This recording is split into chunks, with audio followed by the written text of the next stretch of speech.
Little Miss Tidy by Roger Hargreaves. Little Miss Tidy was an extraordinarily tidy person. In Little Miss Tidy's house, everything had its place. She had a huge handbag, which she would fill with all sorts of things until she had time to put them away tidily. Then there were all her boxes. She had small ones, medium-sized ones, big ones, enormous ones, round ones and square ones. And this was where Little Miss Tidy tidied away all her things. Nothing was ever left lying around in her house. Now, with all this tidying up going on, you would think that Little Miss Tidy was perfect, wouldn't you? Well, she isn't. On Monday at 9 o'clock, she telephoned Mr. Clever. "As you're so clever," she said, "could you tell me where I put my hairbrush when I tidied up?" On Tuesday at 10 o'clock, she telephoned Mr. Mean. "As you like money so much," she said, "could you tell me where I put my purse when I tidied up?"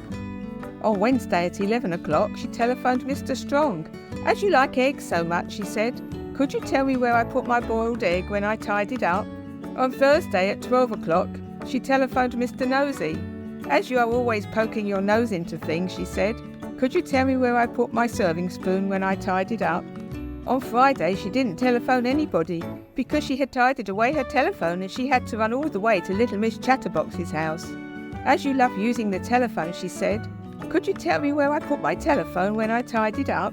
Luckily, thanks to her friends, Little Miss Tidy was able to find all the things she had lost that week. Her hairbrush was in a glove box, her purse was in a shoe box, her boiled egg was in the salt pot, her serving spoon was in the toolbox, and her telephone was in her sewing box. Little Miss Tidy certainly was very absent-minded when it came to remembering where she had put things when she was tidying up, but she couldn't help it. On Saturday it was her birthday, and Little Miss Chatterbox came to her house, carrying a splendid-looking parcel all tied up with red ribbon. Little Miss Tidy couldn't wait to see what was inside the present.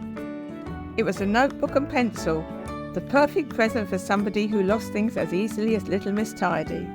Little Miss Tidy was as happy as Mr. Happy. She spent the rest of the day opening all her boxes and writing down in her notebook everything that she had stored away in them. It was very late by the time she finished her list.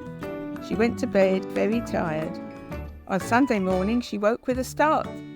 "My notebook and pencil," she cried. "Wherever did I put them when I tidied up?" Little Miss Tidy spent all day Sunday looking for her notebook and pencil.